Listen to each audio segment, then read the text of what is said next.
Struggling waitress Rachel Mitchell shocked her small hometown when she spent her entire life savings of $200 to purchase the derelict Pinewood Valley Farm at a foreclosure auction. But what happened next left everyone in absolute disbelief. Hidden beneath the rotting floorboards of the old farmhouse, she discovered a concealed steel vault containing something so valuable it would transform not just her life overnight, but breathe new life into an entire rural community on the brink of economic collapse. The late autumn rain pounded against the weathered siding of the once majestic farmhouse. Before we jump back in, tell us where you're tuning in from, and if this story touches you, make sure you're subscribed, because tomorrow I've saved something extra special for you. As Rachel Mitchell stood at the edge of the overgrown driveway, watching the county officials hammer the foreclosure sign deeper into the muddy ground, each strike of the mallet seemed to echo the failure of generations past, punctuating the end of what had once been the crown jewel of Pinewood Valley. Pinewood Valley Farm had stood abandoned for nearly 5 years now, its 87 acres of rolling pastures, dense woodlands and dilapidated outbuildings slowly reclaimed by nature after the Thornton family lost it to mounting debts and back taxes. The 2-story colonial farmhouse, with its sagging roof and broken windows, had witnessed over 150 years of births, deaths, celebrations, and sorrows. Now it waited silent and empty, seemingly destined for demolition at the hands of whatever corporate developer snatched it up for a fraction of its former glory. "Mum, are we seriously going to try to buy this place?" asked 12-year-old Lily, huddling under an umbrella beside her mother, her voice barely audible above the drumming rain. The question hung in the damp air, weighted with equal parts hope and skepticism. Rachel tugged her worn jacket tighter around her shoulders and slipped an arm around her daughter. "I don't know, sweetie," she answered honestly, unable to offer the certainty a mother should provide. Her son Jason, 15 and already taller than her, joined them with 3 cups of gas station coffee, his expression unreadable beneath his rain-spattered hoodie. "Mrs. Henderson from the bank called again," Jason said, passing out the steaming cups. "Said your loan application is under review, but she didn't sound optimistic. Mentioned something about insufficient collateral and credit history." He hesitated before adding, "She asked if you had a backup plan." Rachel nodded, her throat tightening.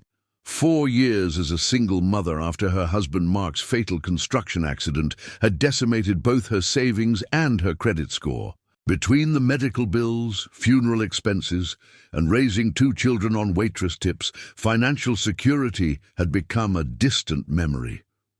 The $200 she had managed to scrape together from extra shifts and selling her wedding ring was all that stood between them and this seemingly impossible dream. "We've looked at 7 other properties," Rachel said, her eyes scanning the farm's untamed landscape. "This is the only one with any potential we might afford."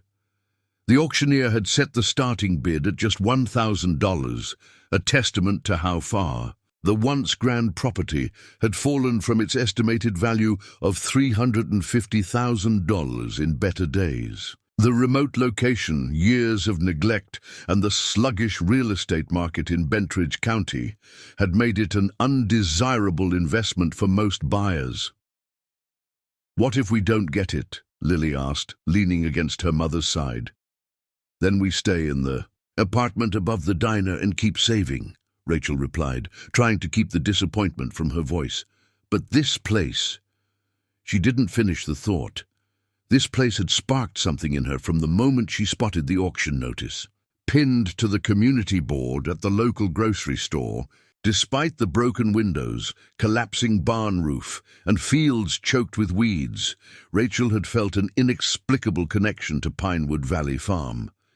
Perhaps it was the sturdy apple orchard that, despite years of abandonment, still produced fruit. Or maybe it was the weathered stone wall that encircled the property, standing defiant against time and neglect. Whatever it was, the farm represented more than just affordable housing to Rachel. It represented possibility, the chance to give, her children's space to grow, to perhaps generate income beyond her waitressing job, to put down roots after years of feeling adrift. The farmhouse itself might be dilapidated, its once pristine white clapboards now grey and peeling, the wraparound porch sagging dangerously. But Rachel could still see the bones of something magnificent beneath the decay. The vast barn, despite its partially collapsed eastern roof, had potential for countless purposes. The greenhouse, though missing most of its glass panes, could be restored. The sprawling acreage could be cultivated, parcelled, or preserved in a dozen different ways. Amid all the disrepair, there remained an undeniable aura of resilience that called to something deep within Rachel's soul. Word of Rachel's interest in the farm had spread through Bentridge like wildfire. In a town of barely 3,000 people, news travelled at the speed of gossip, especially when it involved a single mother with 2 kids attempting something as outlandish as buying a rundown farm at auction. "Heard Eastland developers sent scouts to look at the property," said Mabel, Rachel's co-worker at the Sunrise Diner, who had stopped by with a thermos of hot soup for them. "They've been buying up every foreclosed rural property within 80 miles. Tearing down anything with character and slapping up those cookie-cutter suburbs they call modern country living." She snorted derisively. The thought of bulldozers tearing through the historic orchard or levelling the hand-built stone walls that had stood for over a century made Rachel's chest tighten with an emotion she couldn't fully name. "We'll be at the auction tomorrow," Mabel added, giving Rachel's shoulder a supportive squeeze. "Half the diner staff is coming. Not that any of us can afford to bid, but we want to be there for you 3. That night, as Lily and Jason slept in their shared bedroom in the cramped apartment above the diner, Rachel sat at the kitchen table surrounded by loan rejection letters, property records and printouts of farming grants for first-time agricultural entrepreneurs. Her laptop displayed an aerial view of Pinewood Valley Farm, and she traced her finger over the property boundaries, trying to imagine how she would manage such a massive undertaking, even if, by some miracle, she won the bid. The farm would need extensive repairs, the fields would need clearing and planting, the orchard would need pruning and care, and all of this would have to happen while she continued working at the diner to keep food on the table and somehow find the money to pay property taxes. "Maybe this is crazy," she whispered to herself, doubt creeping in as the reality of the situation overwhelmed her momentary optimism. "Maybe I'm chasing an impossible dream." From the hallway came Jason's voice, startling her. "Dad would have thought it was a great idea." Rachel looked up to see her son leaning against the doorframe, his lanky frame and shadowed eyes a painful reminder of Mark. The resemblance grew stronger with each passing month. "Your father was always the one with big dreams," she said, offering a sad smile. "I was the practical one who made sure the bills got paid." "Maybe it's time for you to have a dream too," Jason replied, sliding into the chair across from her. "You've been taking care of us, working double shifts, never complaining about anything. Don't we deserve a chance at something different? Something more than just surviving?"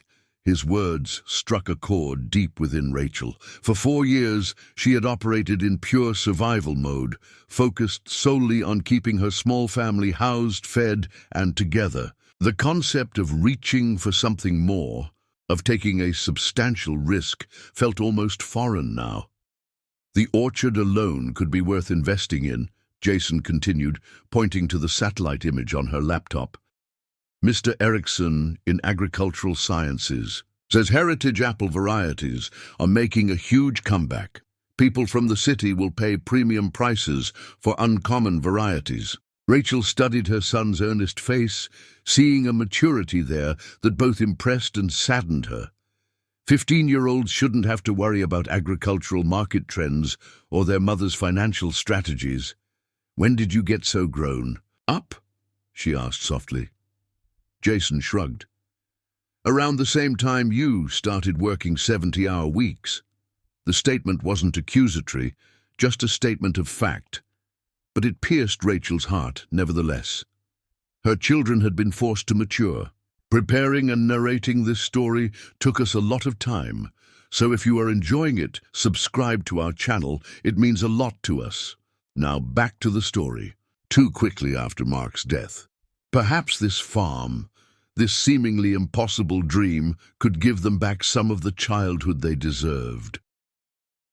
As dawn broke on auction day, Rachel stood in the tiny bathroom of their apartment, trying to steady her hands enough to apply mascara, a rare concession to vanity on a day when she needed every ounce of confidence she could muster. "You can do this," she told her reflection.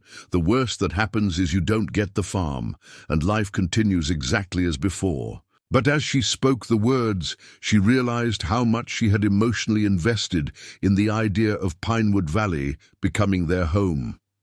The thought of returning to their cramped apartment after today, of telling Lily and Jason that their fresh start would have to wait, made her chest tighten painfully.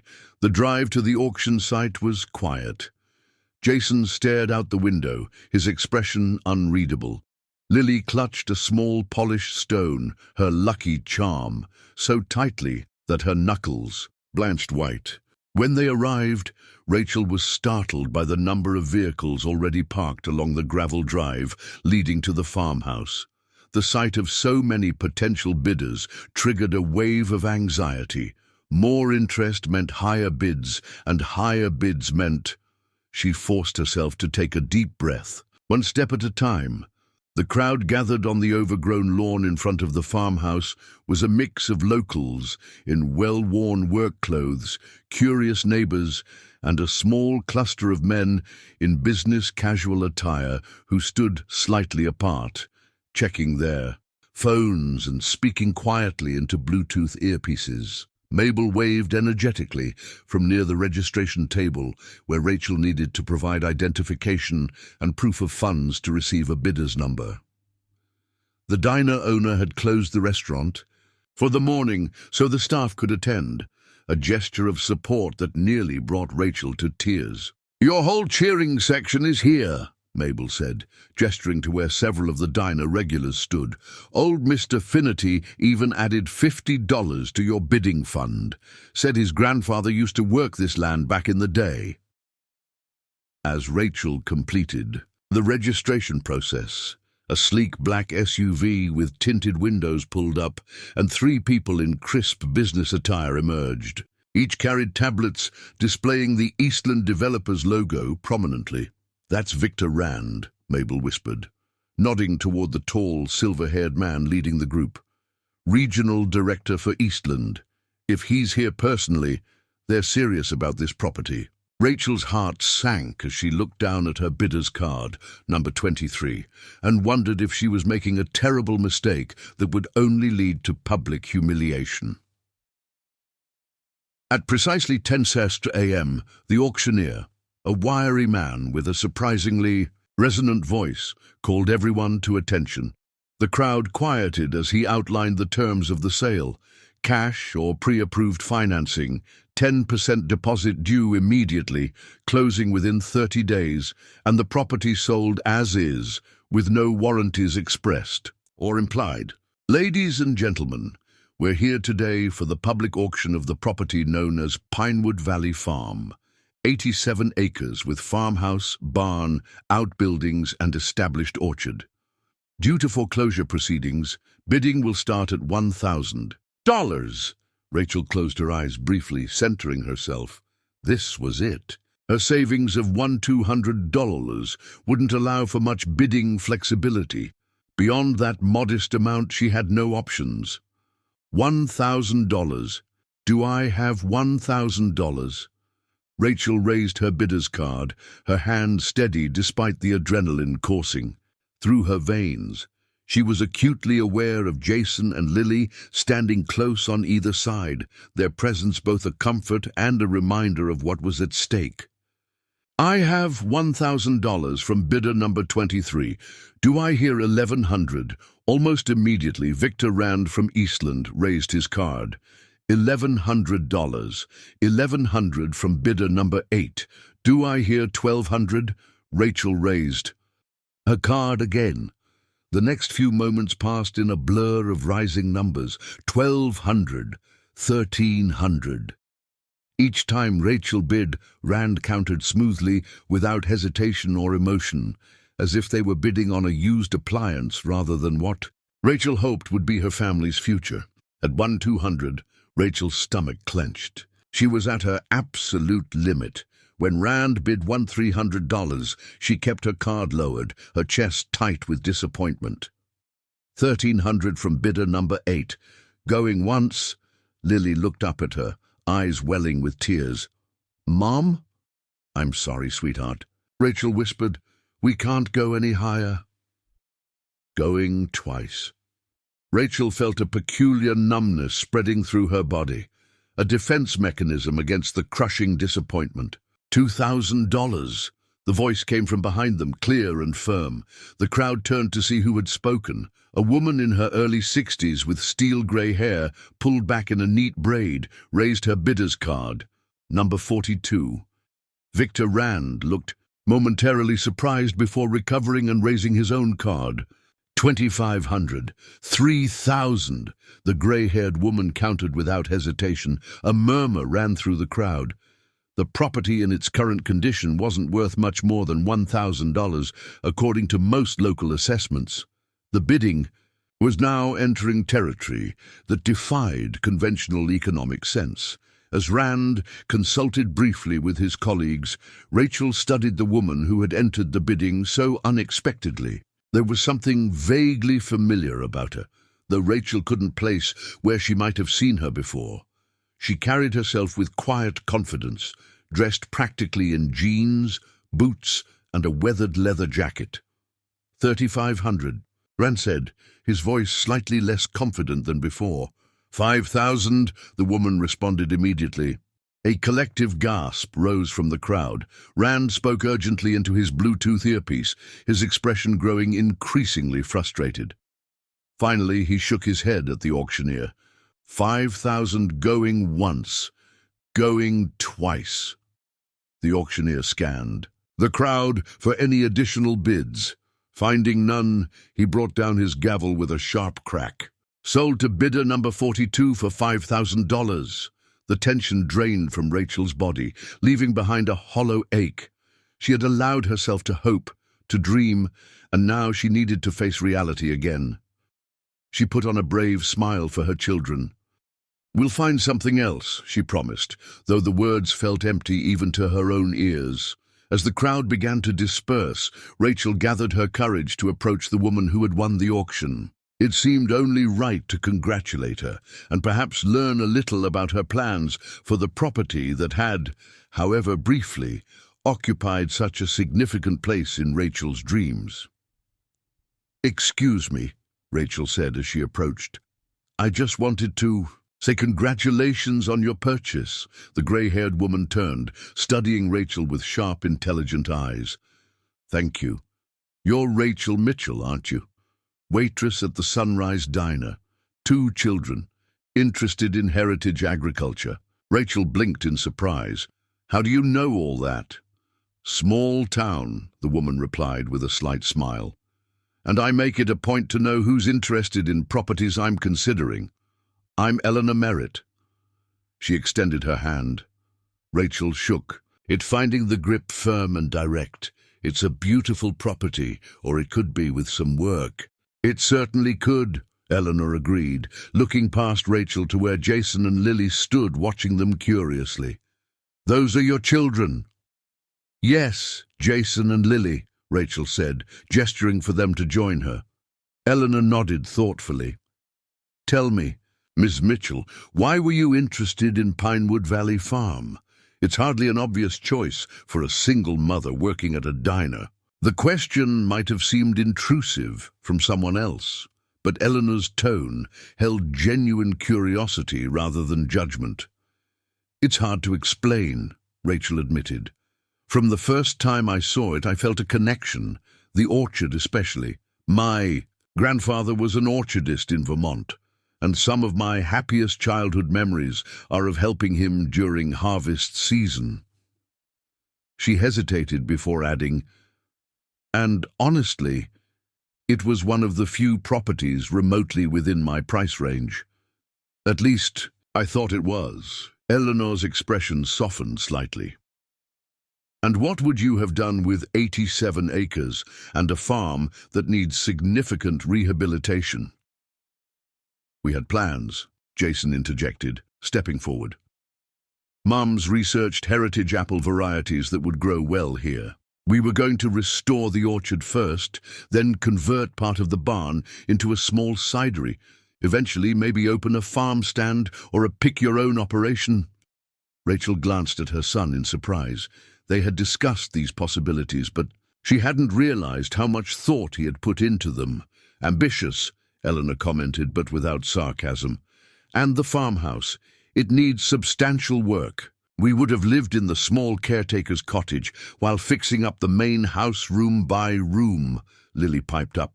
I was going to have the bedroom with the window seat. Eleanor smiled at the girl's specificity. That's the best bedroom in the house. Good choice. As Victor Rand approached, clearly intending to speak with Eleanor, she held up a hand to forestall him. Mr. Rand, I'll be with you shortly. Rand retreated, looking somewhat annoyed at being dismissed. Eleanor turned back to Rachel. I have a proposition for you, Ms. Mitchell. Would you and your children join me for lunch at the diner? I'd like to discuss something with you.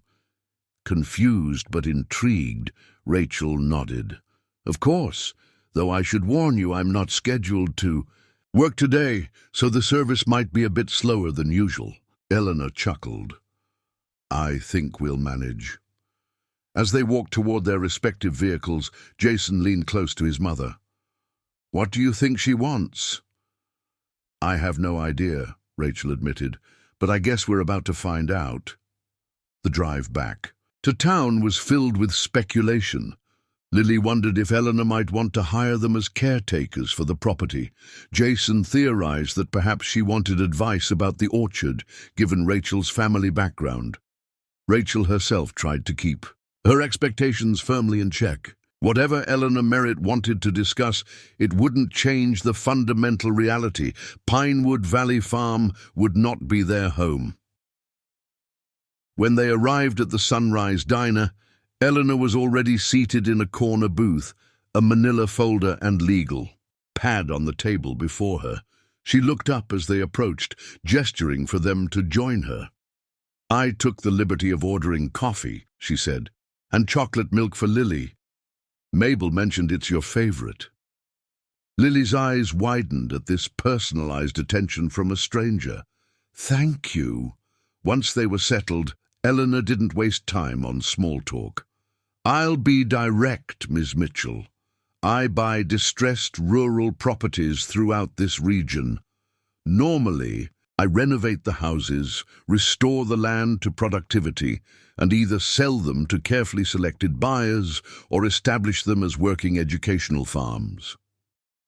You outbid Eastland, Rachel observed. They're not used to losing, from what I hear. Eleanor's expression hardened slightly. Eastland Developers represents everything wrong with rural land management. They purchase properties like Pinewood Valley, bulldoze everything of historical and agricultural value, and replace them with generic housing developments that destroy the character of rural communities. Her passion was evident, reminding Rachel of her own grandfather's fierce protection of his orchard against encroaching development decades ago. So you're a preservationist? Rachel asked. In a sense, Eleanor replied, not the type who wants to freeze everything in amber. I believe in adaptive reuse, in helping rural properties remain economically viable while preserving their essential character. She paused. Which brings me to why I wanted to speak with you. She opened the manila folder and slid a document across the table. This is a proposal for a rather unconventional arrangement regarding Pinewood Valley Farm. I'd like you to read it carefully. Rachel stared at the document Eleanor had placed before her, a mixture of confusion and wariness taking hold. Her fingers trembled slightly as she reached for it, unsure what to expect. This was turning into the strangest day of her life. First losing the auction for what she'd hoped would be her family's home, and now sitting across from the mysterious winner who seemed to know an unusual amount about her. "Take your time," Eleanor said, signaling to the waitress for more coffee. The proposal was typed on formal letterhead, Merit Rural Preservation Trust. As Rachel began reading, her confusion only deepened. Eleanor Merritt wasn't simply proposing to sell her the farm. She was offering a partnership, a mentorship, and what amounted to a complete career change all at once. Jason leaned against his mother's shoulder, reading along silently. Lily fidgeted with her straw wrapper, too young to understand the legal language, but sensing the importance of the moment nonetheless. "I don't understand," Rachel finally said, looking up from the document. "You want me to live at Pinewood Valley and manage the restoration of the orchard as your employee?" Eleanor shook her head. "Not as an employee, as a partner. My trust would retain ownership of the land itself, but you would have a 99-year lease on the property with an option to purchase after 5 years. You would own the business you create there outright. The trust would provide initial capital for restoration, equipment, and materials." "Why me?" Rachel asked bluntly. "You don't know me. I'm a waitress with no formal agricultural training, a single mother with barely enough savings to make the minimum bid on a foreclosed property." Eleanor's expression softened. "Sometimes the right experience doesn't come with degrees or certifications. Ms. Mitchell, you grew up working in your grandfather's orchard. You've spent 4 years demonstrating remarkable resilience and resourcefulness as a single parent. Your research into heritage apple varieties shows initiative and genuine passion." She took a sip of her coffee before continuing. "More importantly, you see Pinewood Valley for what it could be, not just what it is now. That vision is rarer than you might think." Rachel glanced at her children, noting Jason's barely contained excitement and Lily's wide-eyed wonder. "This seems too good to be true," she said cautiously. "What's the catch?" Eleanor smiled slightly. "Direct. I appreciate that." She leaned forward. "Here's the catch, as you put it. The work will be intensive, restoring that orchard, rehabilitating the buildings, establishing a viable business. It's not for the faint of heart. You'll work harder than you ever have at the diner, with no guaranteed outcome." "I'm not afraid of hard work," Rachel replied. "I know," Eleanor said simply. "That's why we're having this conversation." Before Rachel could respond, the diner's door swung open and Victor Rand from Eastland Developers entered, scanning the room until his gaze landed on their table. His expression tightened as he approached. "Merritt," he said without acknowledging the others, "I'd like to discuss the Pinewood Valley property. Eastland is prepared to make you a generous offer, $15,000 cash, immediate closing." Eleanor didn't even look up. "The property is not for sale, Mr. Rand, as I believe I made clear at the auction." Rand's professional demeanor slipped slightly. "You're making a mistake. That property is strategically located for our Riverside Estates development. The projected return on—" "Mr. Rand," Eleanor interrupted, finally looking at him, "I'm having lunch and a private business discussion. Your offer is declined. The amount is irrelevant." The developer's face flushed. "You can't seriously intend to restore that derelict property. The rehabilitation costs alone would be none of your concern," Eleanor finished for him. "Good day, Mr. Rand." For a moment it seemed Rand might argue further, but something in Eleanor's steady gaze made him reconsider. With a tight nod, he turned and left, the bell above the diner door jangling with his abrupt exit. "He'll be back," Eleanor commented, returning her attention to Rachel. "Eastland has purchased 9 properties in this county in the past year. They're piecing together land for a massive development: luxury homes, boutique hotel, golf course. Pinewood Valley's water rights and location make it particularly valuable to them." Rachel looked down at the proposal again. "And stopping them is part of why you're doing this?" "One of many reasons," Eleanor acknowledged, "but not the primary one."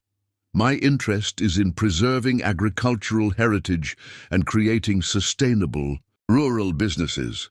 Countering irresponsible development is a happy side effect. The waitress arrived with their lunch, club sandwiches for the adults, grilled cheese for Lily, and a burger for Jason. As they ate, Eleanor outlined more details of her proposal. The trust would provide $150,000 for restoration and business development over 3 years. Rachel would need to submit quarterly reports and adhere to certain preservation and sustainability guidelines. She would retain creative control over the business direction as long as it centered on the orchards. Heritage varieties. The caretaker's cottage is habitable now, Eleanor added. It needs cosmetic work, but the systems are sound. You could move in within 2 weeks. Jason could barely contain himself. Mom, this is exactly what we wanted. It's perfect. Slow down, Rachel cautioned, though she felt the same excitement bubbling up inside her. There's a lot to consider. Such as, Eleanor prompted. For starters, my job. I can't just quit the diner and hope the orchard produces income immediately. The funding includes a modest living stipend for the first year, Eleanor pointed out.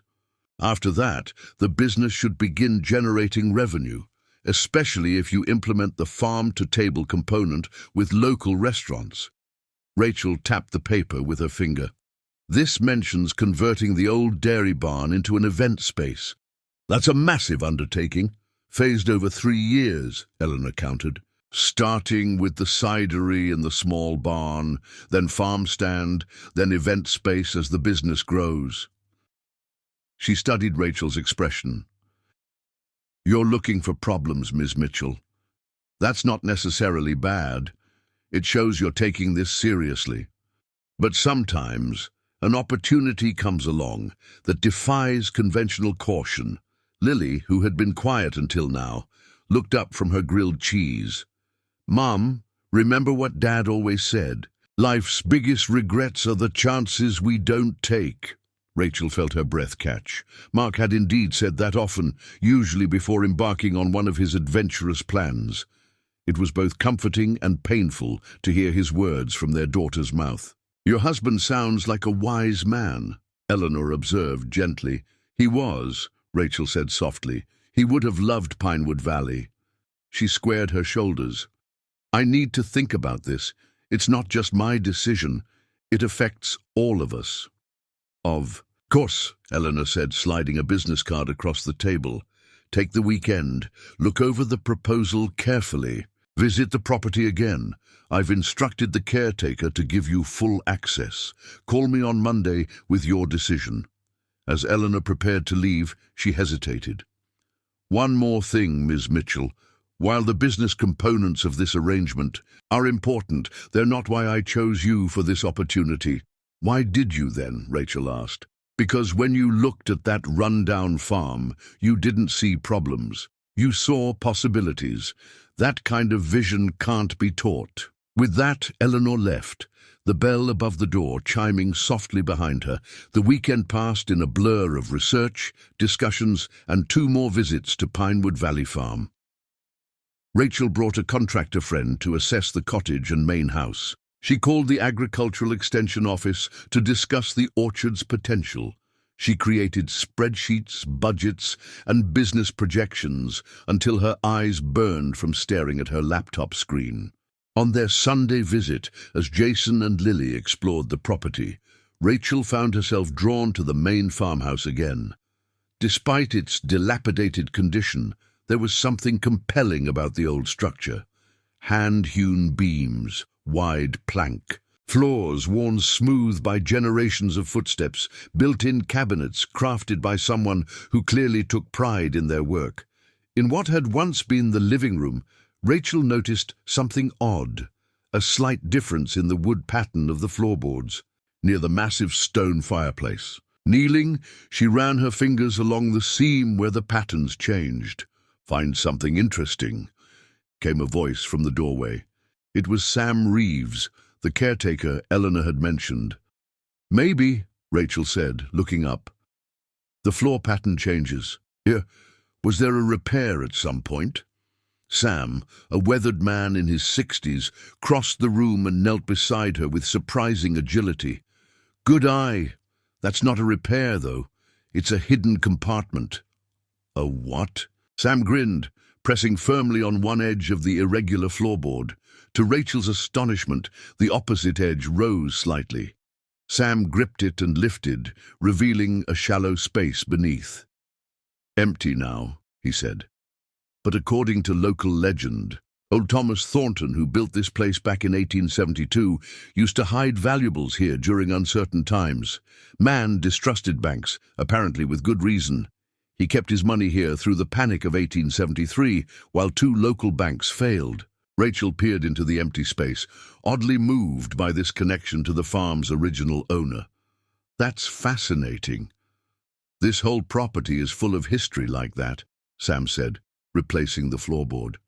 Shame to see it sitting empty so long. Even bigger shame if those developers got hold of it.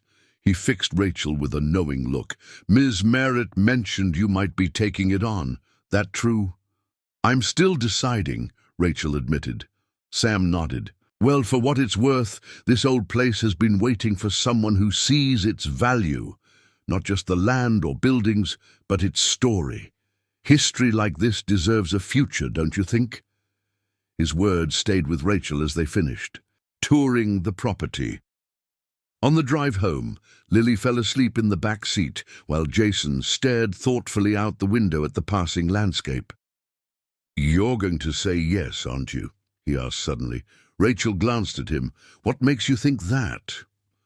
The way you look at the place. Same way you used to look at those old photos of Grandpa's orchard. Like you're seeing something that isn't quite there yet, but could be.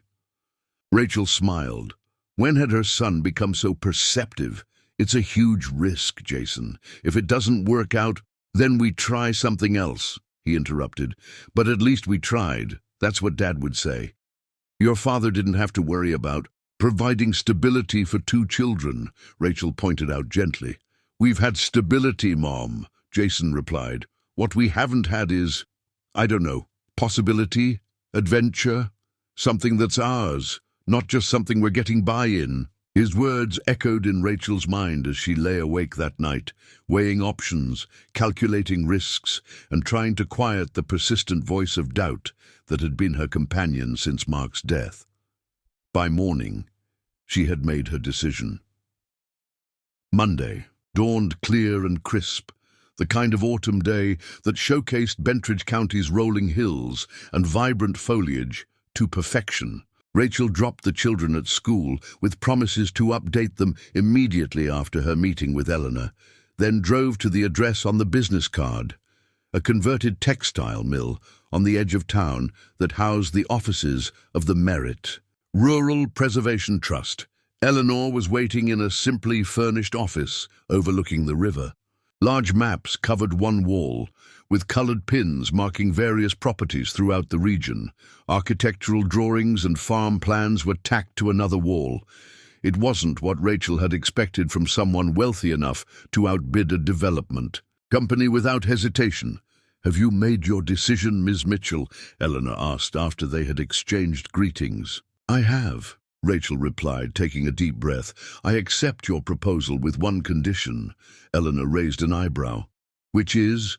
I want a clear path to ownership, not just a lease with an option. If I commit 5 years to restoring Pinewood Valley and establishing a successful business there, I want the opportunity to purchase the property at a fair market value, with credit for the improvements I've made. Eleanor studied her for a moment. You're planning for the long term. I respect that, she nodded. I'll have the agreement amended. Anything else? Yes, Rachel said. I'd like to understand why you're really doing this. Not the general mission of your trust, but why you personally have dedicated yourself to saving these old farms. What's your connection to all this? A shadow passed over Eleanor's face. She rose and walked to the window, looking out at the river for several moments before responding. I grew up on a farm much like Pinewood Valley, she finally said. 5 generations of Merritts had worked That land, I was an only child, expected to be the sixth generation, but I had other ideas. I left at 18 for college, then law school, then a corporate career that took me far from home. She turned back to Rachel. My parents continued running the farm, adapting as best they could to changing markets and economic pressures. When my father died, my mother struggled to keep it going alone. She asked me to come home, to help, to consider taking over. I was too busy with my career, too important in my own mind to step away. Eleanor's voice remained steady, but Rachel could hear the pain beneath the controlled exterior. 3 years later, the farm was foreclosed on. A development company much like Eastland purchased it at auction. They bulldozed the house I grew up in, the barn my great-grandfather built, the orchard where I climbed trees as a child. By the time I returned home, there was nothing left but street signs named after farm features that no longer existed. Orchard Lane, Merritt Ridge Drive. She sat back down, her composure restored. I was too late to save my family's heritage, but not too late to help preserve others. I made a great deal of money in corporate law, Ms. Mitchell.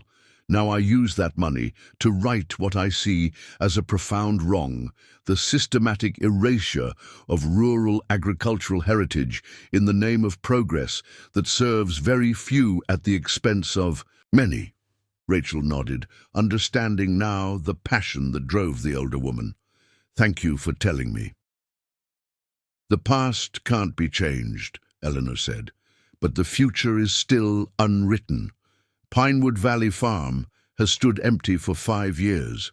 In another 5, it could be a thriving business and a home for your family. That transformation, that's what drives me now. By the time Rachel left Eleanor's office, the amended agreement in hand, she felt a strange mixture of excitement and terror.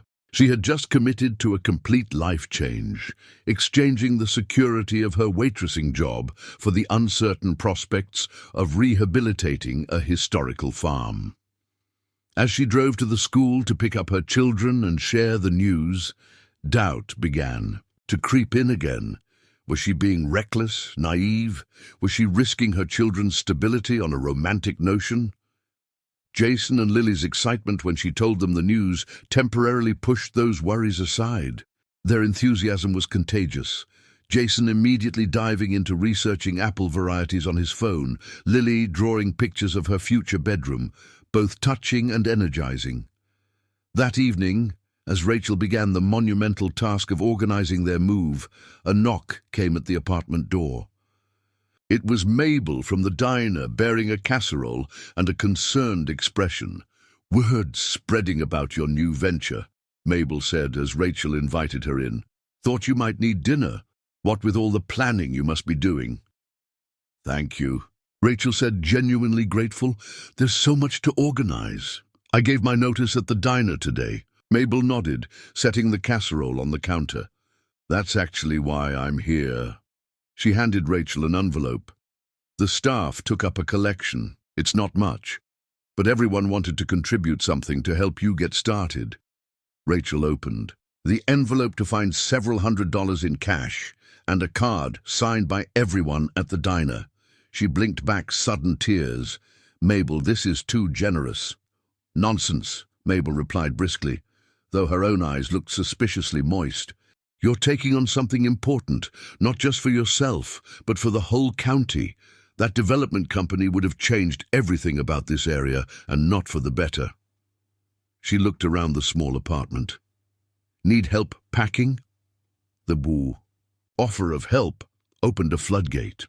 Over the next week, as news of Rachel's partnership with the Merit Trust spread through Bentridge County, people appeared at the apartment offering assistance, advice, and encouragement. Old Mr. Finnerty, who had farmed all his life before retiring, brought boxes of books on orchard management. The high school agriculture teacher offered to bring students to help clear overgrown areas of the property as a class project. 3 local carpenters volunteered a weekend to help make the cottage properly habitable before winter set in. "I don't understand," Rachel said to Mabel as they sorted through kitchen items, deciding what to pack first. "Why is everyone being so helpful? I barely know some of these people." Mabel looked up from wrapping plates in newspaper. "You're doing something that gives people hope, Rachel. This county has been watching family farms disappear one by one for years, replaced by developments that change the character of the place we love. You're pushing back against that tide, saying this piece of our heritage matters. That resonates with folks." 2 weeks after accepting Eleanor's proposal, Rachel stood in the small caretaker's cottage at Pinewood Valley Farm, surrounded by boxes and the mismatched furniture they had brought from the apartment. The place was modest, 2 bedrooms, a living area, kitchen and bathroom. But the volunteer carpenters had worked wonders. Walls had been repaired and painted, leaky plumbing fixed, new energy-efficient windows installed. It was far from luxurious, but it was clean, sound, and now somehow theirs. Through the kitchen window, Rachel could see Jason in the nearest section of the orchard, carefully pruning dead branches under Sam Reeves's guidance. Lily was in what had once been a kitchen garden, now overgrown, but clearly salvageable, marking out rows with string and stakes for spring planting. A sense of both peace and purpose settled over Rachel. There would be challenges ahead, enormous. But for the first time in years, she was moving towards something rather than simply surviving. The sound of tires on gravel drew her attention. Eleanor's car was coming up the drive, unusual since they had just met 2 days ago to finalize paperwork. Curious, Rachel stepped onto the small porch as Eleanor parked and emerged with a large rolled document under her arm. "I hope I'm not interrupting." "You're settling in," Eleanor called in greeting. "Not at all," Rachel replied. "We're just getting organized. Would you like coffee? I managed to find the coffee maker in one of these boxes." "Perhaps later," Eleanor said, approaching the porch.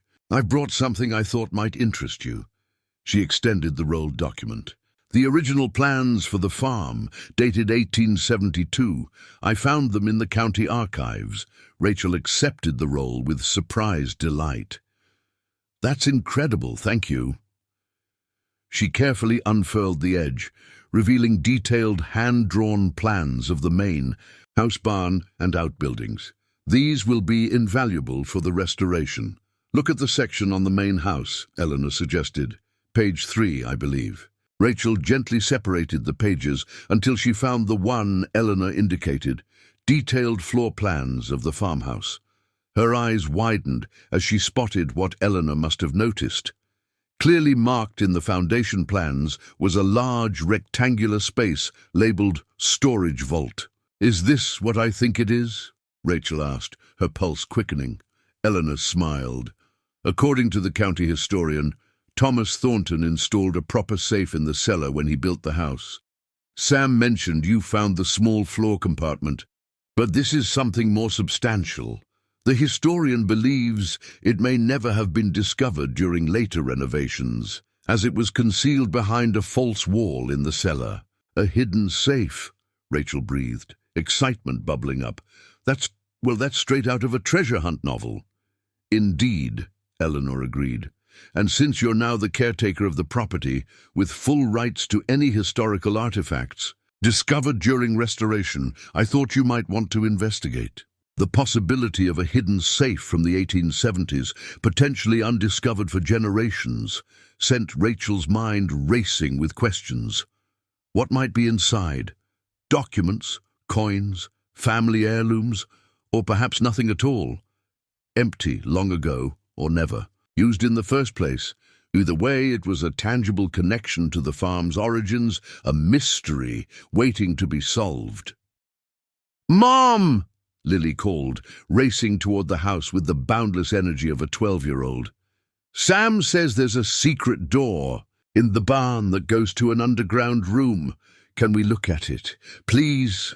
Rachel laughed. "Apparently Pinewood Valley has more secrets than we realized." "Old farms often do," Eleanor said. "Each generation leaves its mark, sometimes hidden, waiting for someone who cares enough to discover it." She glanced at her watch. "I should let you get back to settling in. I just wanted to deliver those plans personally." As Eleanor prepared to leave, Rachel impulsively reached out and touched her arm. "Thank you, not just for the plans, but for everything. For believing in me when I barely believed in myself." Eleanor's customary reserve softened. "You remind me of myself at your age, Ms. Mitchell, before I made the mistake of walking away from my roots. Perhaps that's part of why I chose you for this project. A chance to see a different path taken." After Eleanor departed, Rachel carefully re-rolled the plans and set them aside for proper examination later. Through the window, she could see Jason and Lily, now huddled with Sam near the barn, clearly excited about the prospect of hidden rooms and secret passages. The road ahead would be difficult. The orchard would need years of work before reaching full production. The buildings required extensive restoration. A business would need to be built from the ground up. But standing in this small cottage, watching her children embrace their new home with such enthusiasm, Rachel felt something she hadn't experienced since before Mark's death. The quiet confidence that came with finding exactly where you were meant to be, and somewhere beneath the floorboards of the old farmhouse, a century-old safe waited to be discovered. Perhaps empty, perhaps holding treasures, but certainly holding stories. Tomorrow they would begin searching for it. Tonight they would unpack, make beds, and have their first dinner in their new home. Pinewood Valley Farm had stood for generations, witnessing the ebb and flow of rural life, seasons of bounty and hardship, families coming and going. Now it would witness something new, resurrection, not just of buildings and orchards, but of hope, purpose, and possibility. The morning sun filtered through the trees, casting dappled light across the old farmhouse as Rachel, Jason, and Lily stood in the damp cellar, examining the stone foundation wall. According to the original plans Eleanor had provided, the hidden safe should be located behind a section of the east wall, concealed by what appeared on the drawings as a false stone panel. "It should be right here," Rachel said, running her hand along the rough stonework. Unlike the rest of the cellar walls, which were irregular fieldstone, this section featured more uniformly cut blocks. "The question is how to access it." Sam, who had joined their treasure hunt with the enthusiasm of someone half his age, shone his flashlight along the seams between the stones. Thomas Thornton was known for his craftsmanship. If he built a hidden compartment, it wouldn't be obvious. But it wouldn't be impossible to access either. Jason crouched down, examining the floor where it met the wall. "Look at this," he said, pointing to what appeared to be slight wear marks in the dirt floor. "Something's been moved here repeatedly." Rachel knelt beside him, brushing away decades of dust from a flat stone near the base of the wall. As the dirt cleared, a small, almost imperceptible iron ring became visible, embedded in the stone. "Is that what I think it is?" Lily whispered, the flashlight beam reflecting in her wide eyes. "Only one way to find out," Rachel replied, grasping the ring and pulling gently. At first, nothing happened, the ring seeming fused to the stone by time and dampness. Jason joined his mother, adding his strength, and slowly the stone began to move, grating against its neighbors as it slid forward. Behind the stone was a small lever. Sam whistled low. Ingenious, simple mechanical trigger, probably connected to a counterweight system. "Should we pull it?" Rachel asked, looking to Sam for guidance. "That's what levers are for," he replied with a grin. Rachel gripped the rusted iron handle and pulled downward. For a moment nothing happened. Then came a grinding sound from within the wall. Slowly, a section of the stonework about 3 feet square moved inward and then slid to the side, revealing a recessed cavity. And there it was, a cast iron safe. Its once black surface now rusted and discolored but still solid, the ornate Thornton nameplate clearly visible across its front. "It's real," Rachel breathed, almost unable to believe what they were seeing. "It's actually here." "Can we open it?" Lily asked, practically bouncing with excitement.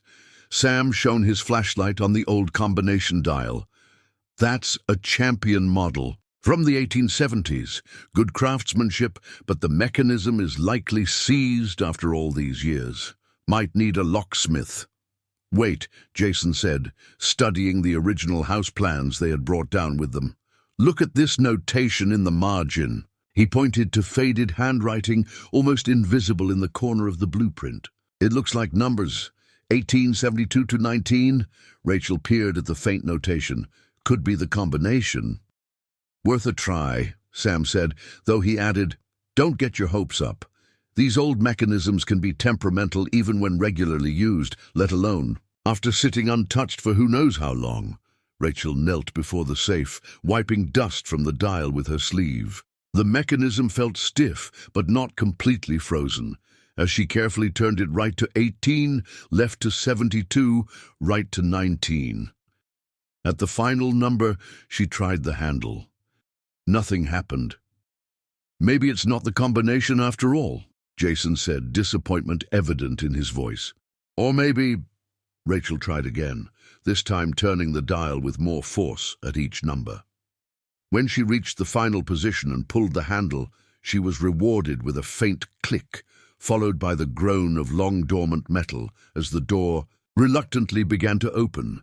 The hinges protested after their century of disuse, but the heavy door swung outward, revealing the safe's dark interior. Sam directed his flashlight inside, illuminating the contents. There was no pile of gold coins or glittering jewels, as Lily had secretly hoped.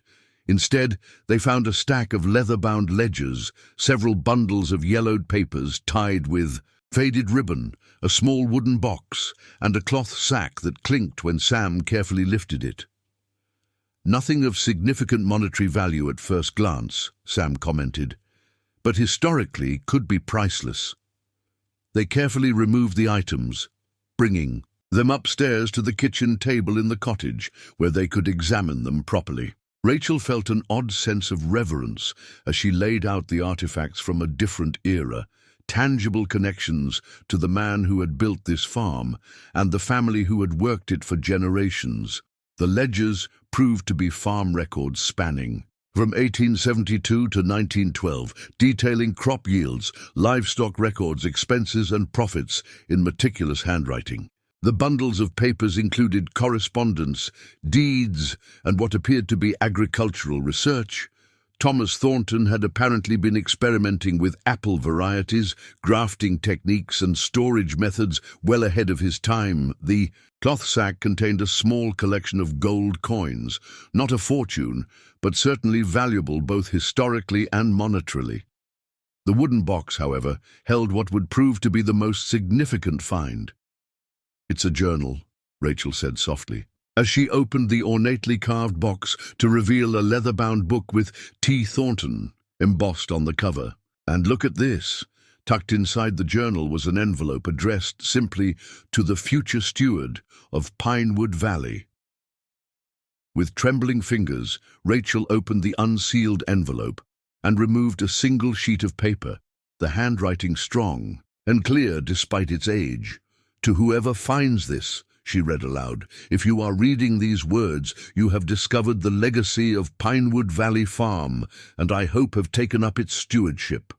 I established this farm in 1872 with the belief that this land, properly tended, could support generations to come. In this safe, you will find the financial history of our endeavors, research that may prove valuable to future orchardists, and a modest emergency fund that has helped our family weather several economic storms. The true wealth of Pinewood Valley, however, lies not in gold, but in the land itself, specifically in the East Orchard, where I have cultivated what I believe to be unique apple varieties that combine the best qualities of durability, flavor, and disease resistance. It's my hope that whoever discovers this vault values not just its monetary contents, but the agricultural heritage it represents. May Pinewood Valley continue to bear fruit for generations, yet unborn. With respect and optimism for the future, Thomas Thornton, 1912.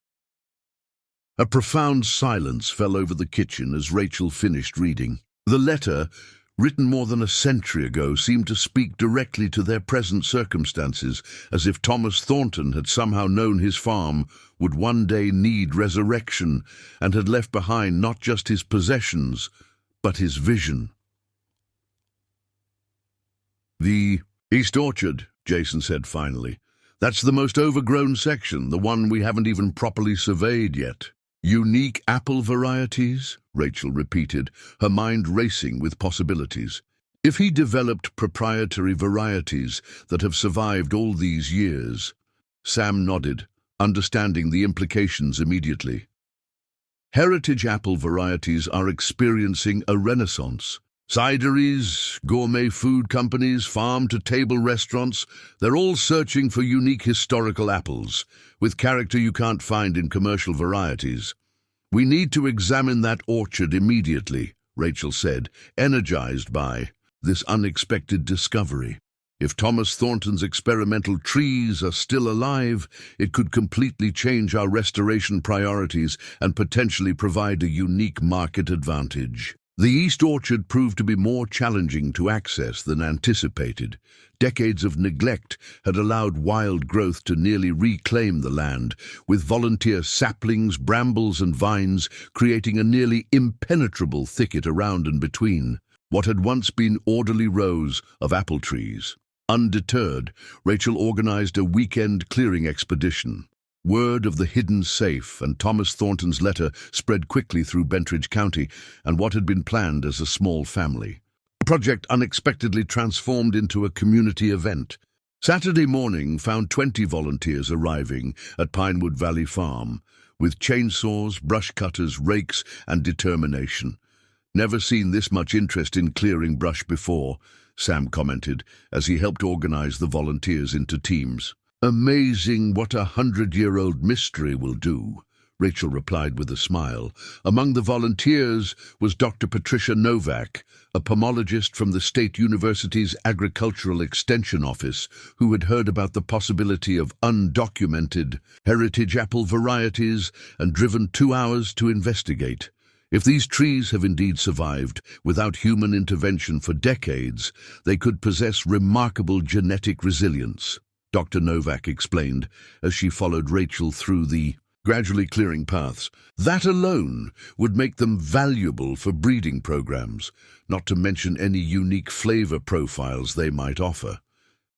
By Sunday afternoon, the transformation was remarkable. What had appeared to be hopeless overgrowth now revealed itself as approximately 40 ancient apple trees, gnarled, unpruned and struggling beneath vines, but unquestionably alive. Among them, Dr. Novak identified 7 trees that didn't match any known varieties in her extensive catalogue. "These could absolutely be Thomas Thornton's experimental varieties," she confirmed, carefully collecting leaf samples for DNA analysis. "They've survived drought, disease, and decades of neglect. That's exceptional resilience." As the volunteers departed, tired but satisfied with their weekend's work, Rachel found herself standing alone in the center of the newly revealed orchard.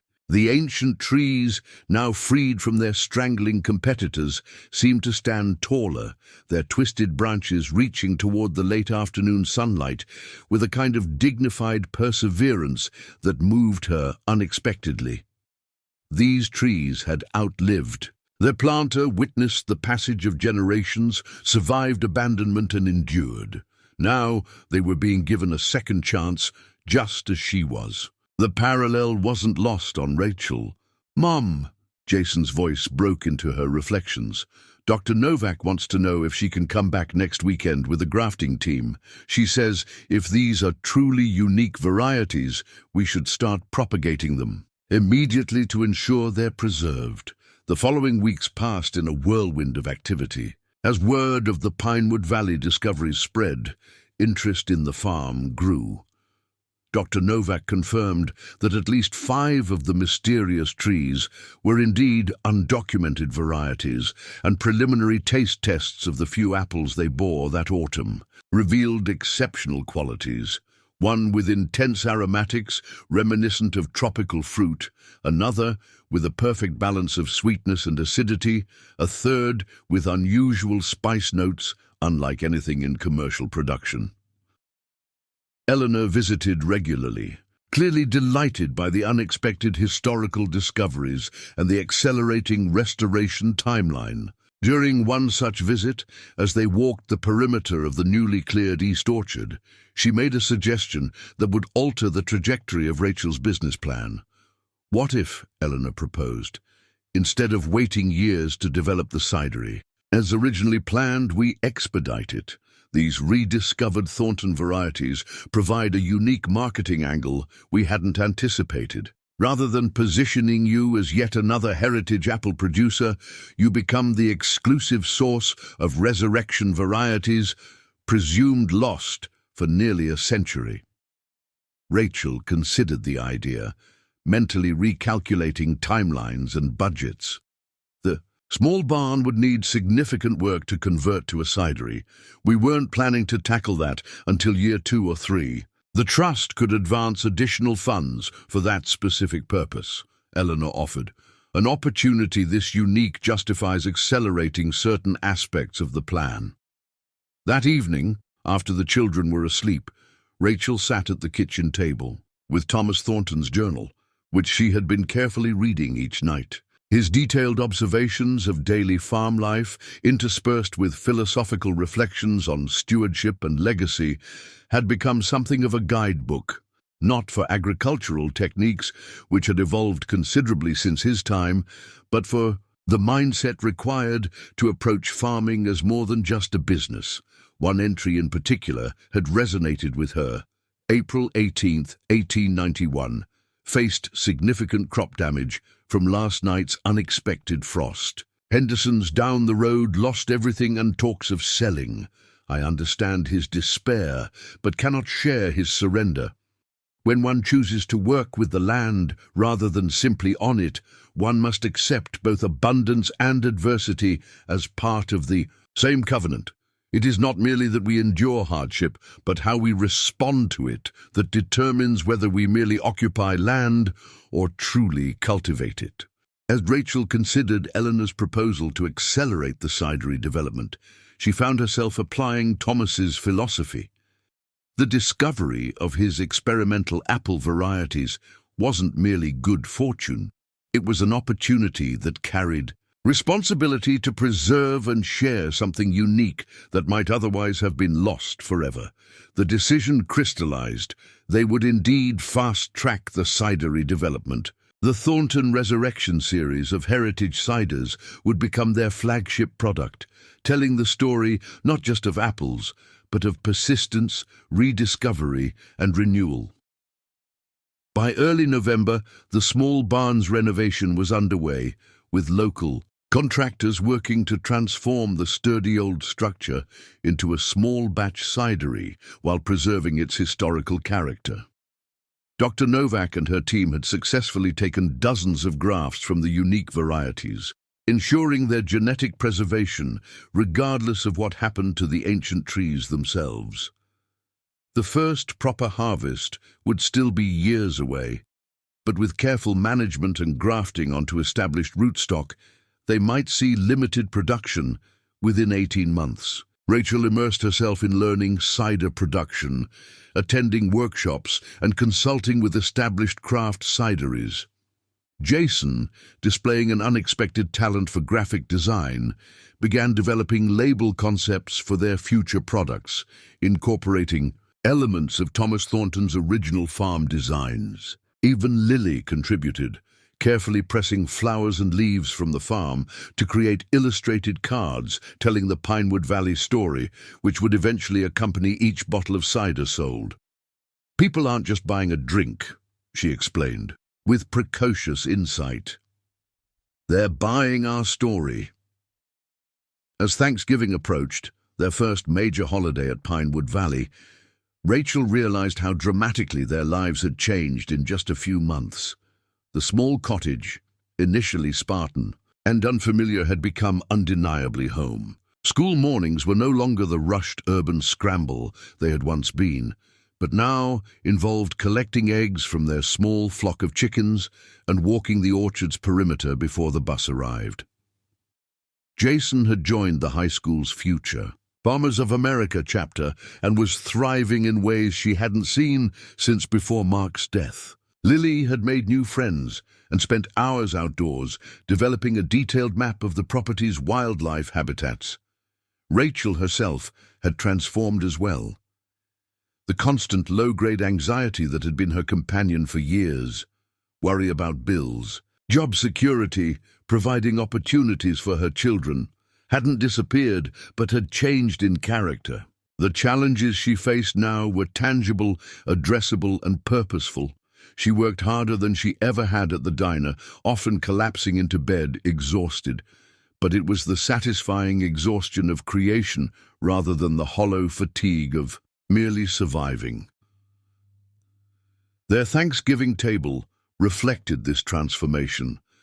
Mabel and several other friends from town joined them in the cottage, which was crowded but warm with conversation and laughter. The meal featured vegetables from their own kitchen garden, eggs from their chickens, and apple pie made with fruit from the orchard's surviving standard varieties. "A toast," Mabel proposed, raising her glass. "To Rachel and her vision for Pinewood Valley, and to Thomas Thornton," Sam added, "who planted trees for a future he would never see. And to Eastland Development losing their bid," Jason said with teenage bluntness, earning laughter and emphatic agreement from the adults. As the evening progressed and dishes were cleared, Eleanor, who had initially declined the invitation but ultimately relented, drew Rachel aside. "I have something to show you," she said, retrieving a folder from her bag. "The preliminary marketing study for Thornton Resurrection Cider. I had a consultant analyze the potential market." Rachel opened the folder and found herself looking at projections that exceeded her most optimistic estimates. "This can't be right," she said, scanning the numbers again. "These revenue projections for year 3 are entirely plausible," Eleanor assured her. "The combination of authentic historical provenance, unique flavor profiles, and the compelling rediscovery narrative creates what marketers call a premium positioning opportunity. In simple terms, restaurants and specialty retailers will pay a significant premium for a product with this story and exclusivity." "This would change everything," Rachel said, still processing the implications. "At these numbers, we could accelerate the main house restoration, expand production more quickly, maybe even add an on-site tasting room earlier than planned." Eleanor nodded. "The potential is certainly there, but I would caution against expanding too rapidly. Quality and authenticity are your unique advantages. Scale too quickly, and you risk undermining both."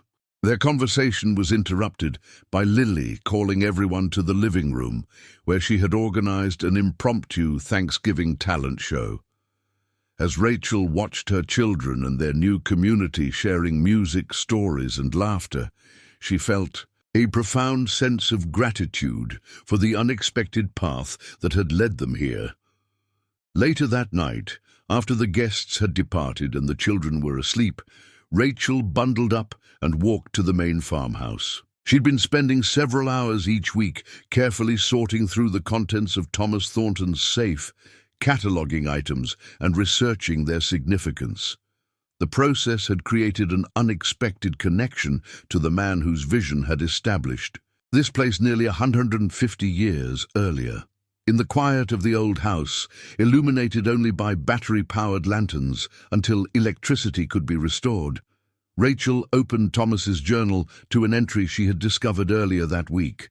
November 24th, 1887 Thanksgiving. Reflected today on the curious nature of gratitude, how it expands to fill whatever vessel holds it. This farm was raw potential when we arrived, much work yet before us. Now, 15 years hence, we have a home, bearing orchards, and though challenges remain aplenty, I find myself thankful, not despite the work ahead, but because of it. To build something enduring requires effort worthy of that endurance. The words seemed to span the century between them, a hand reaching back through time with wisdom that felt freshly relevant. Rachel ran her fingers over the faded ink, feeling a kinship with this man she would never meet, but whose legacy she was now continuing. The sound of gravel crunching outside pulled her from these reflections. Through the dusty window, she could see headlights approaching, unusual for nearly 10 p.m. on Thanksgiving.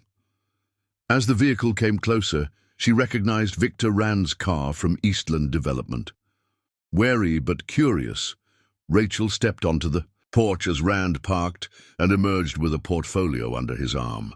His expression was difficult to read in the dim light, not quite hostile, but certainly not friendly. "Miss Mitchell," he called in greeting, "I apologize for the late hour and the holiday intrusion, but I've been trying to reach you for days." "Mr. Rand," Rachel acknowledged coolly. "What brings Eastland to Pinewood Valley on Thanksgiving night?" Rand approached the porch but remained at the bottom of the steps, perhaps sensing that he was not welcome to come closer. "Business, Miss Mitchell. Specifically, a proposal I'm authorized to present directly to you, bypassing the Merit Trust entirely." "I'm not interested in selling, Mr. Rand.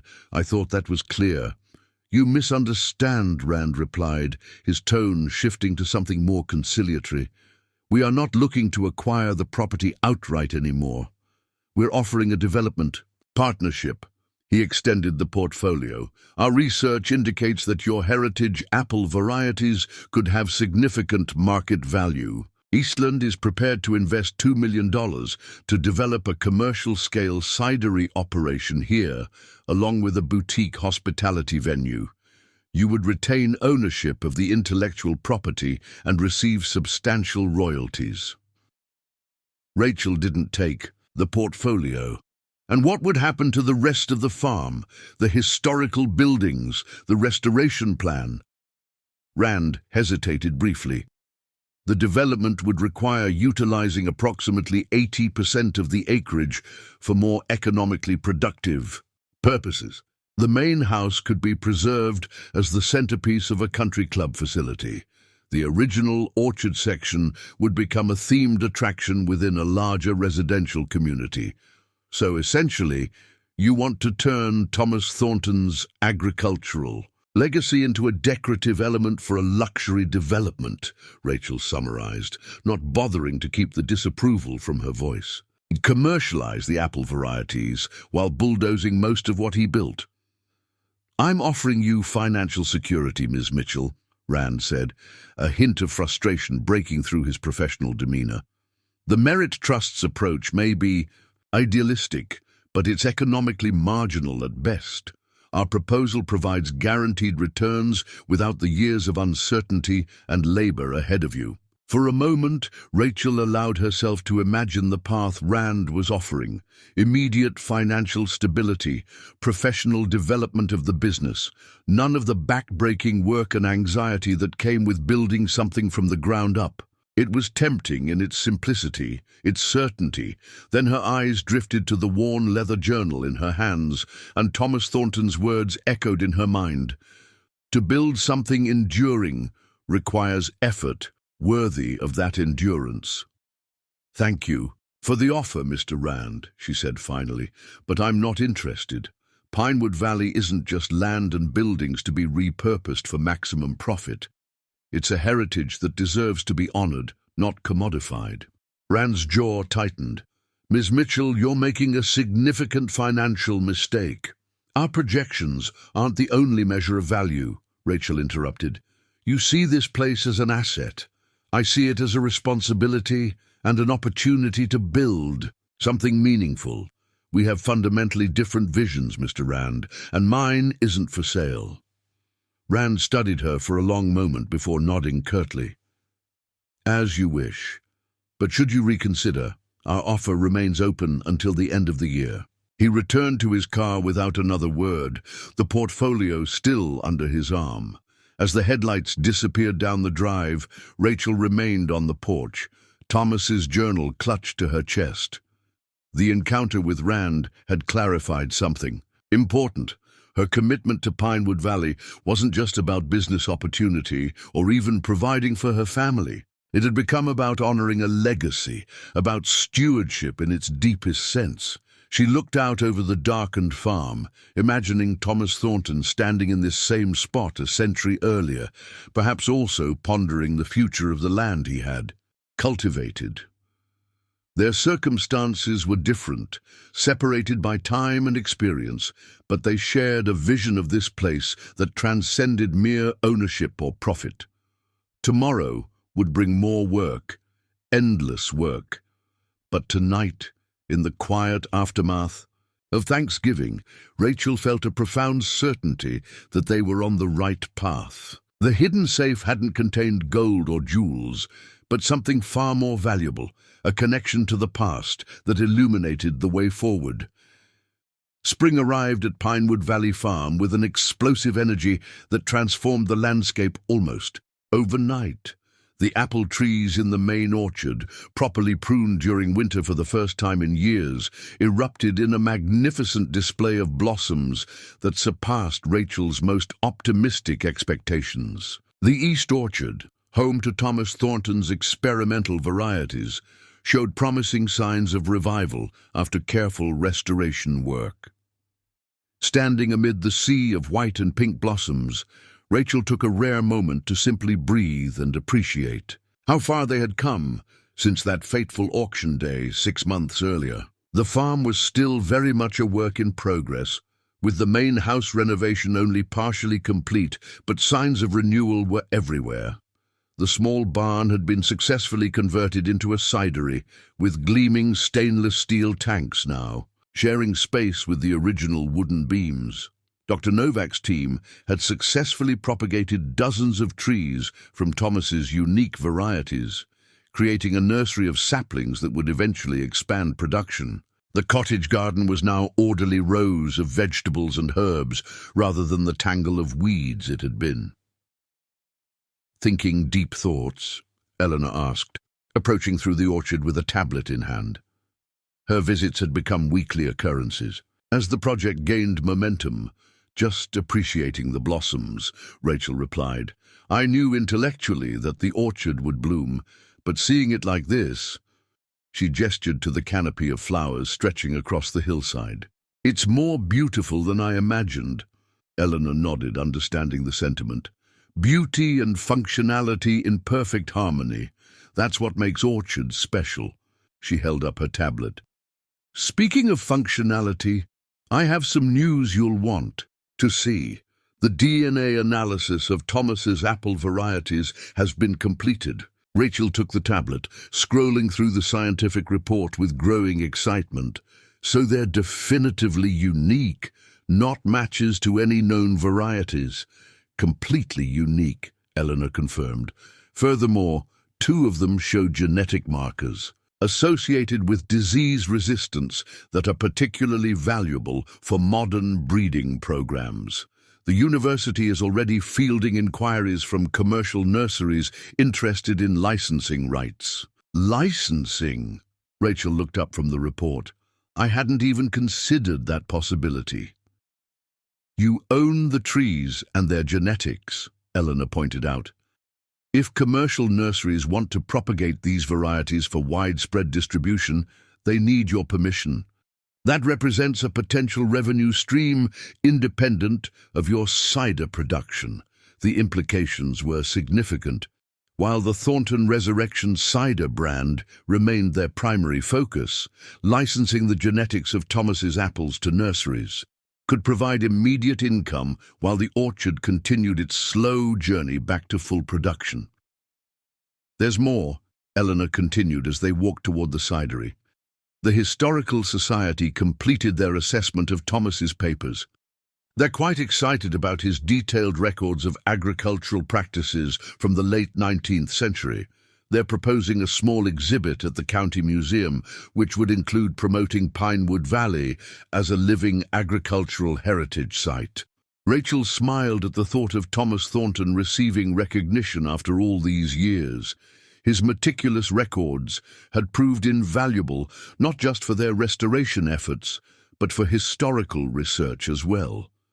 As they approached the cidery, the sound of hammering greeted them. The construction crew was completing work on what would become a small tasting room, an addition to their business plan made possible by the accelerated timeline Eleanor had proposed after the discovery of Thomas's apple varieties.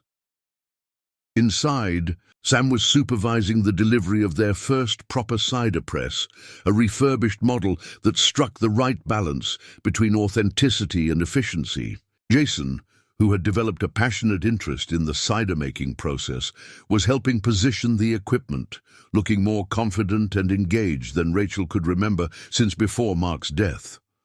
The first test batch is scheduled for next week, Sam informed them proudly. Using conventional apples, of course. The heritage crop won't be ready for months, but it will let us calibrate the equipment and begin developing our processes. 1 month later, as summer reached its peak, Pinewood Valley Farm hosted the official launch of their first commercial cider release. The event doubled as a celebration of the farm's restoration and a thank you to the community members who had supported their efforts. The partially restored farmhouse and grounds welcomed over 200 visitors throughout the day. Tours of the orchard, demonstrations of traditional cider pressing techniques, and tastings of both conventional and heritage variety ciders created an atmosphere of celebration and accomplishment. Eleanor, observing the activity from the shade of an ancient oak tree, smiled as Rachel joined her. "You've created something remarkable here in just 9 months," she said. "Thomas Thornton would be proud." "We've created it," Rachel corrected her. "Without your trust, none of this would have been possible." Eleanor shook her head. "The trust provided opportunity, but you provided vision and determination. There's a difference between restoring buildings and revitalizing a heritage. You've done both." As the celebration continued into evening, with string lights illuminating the orchard and local musicians playing on the farmhouse porch, Rachel found a quiet moment to visit the parlor, where they had discovered Thomas's safe. The restored room now featured a display of items from the safe: the journal, ledgers, and period photographs, along with the story of their discovery. She opened the journal to its final entry, written in 1912 when Thomas was in his 70s, August 12, 1912. "Place this journal and other papers in the vault today, a record of our stewardship for whoever might follow. Orchards, like all worthwhile endeavors, require faith in a future beyond our own horizon. We plant trees whose full maturity we may never witness. Graft varieties whose peak production will come after our hands can no longer harvest them. This is not folly, but wisdom, to contribute to a story longer than our own chapter, to nurture something that will outlast us. Pinewood Valley has been my life's work, not because I shaped it, but because it shaped me. May whoever finds these words understand that the true harvest of this place is not measured only in bushels or barrels, but in the cultivation of both land and character." Up next, you've got 2 more standout stories right on your screen. If this one hit the mark, you won't want to pass these up. Just click and check them out. And don't forget to subscribe and turn on the notification bell so you don't miss any upload from us.